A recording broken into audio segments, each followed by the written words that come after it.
This is the Paris 2024 Olympic Village. Come with us on a behind-the-scenes tour of where this summer's Olympic athletes will be Sleeping, eating, and training.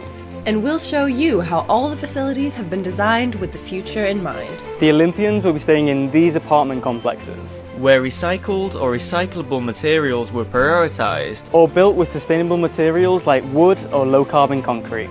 Did you know that 16,000 beds are needed for the athletes throughout the Games? The bed frames are made in France from recyclable cardboard, and the mattresses will be donated to the military, schools, and local charities afterwards. During Paris 2024, 13 million meals will be served, and there will be twice as many plant-based offerings compared to previous Games.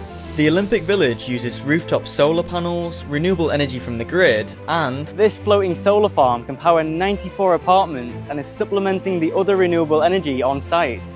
Conceived first as an eco-neighbourhood, the Olympic Village will be transformed after the Games into a new business and residential district, providing workplaces, affordable housing, supermarkets, green spaces, and even 2 schools for the neighbourhood. This is a great example of how the Olympic Games can leave long-lasting positive impacts on cities and communities.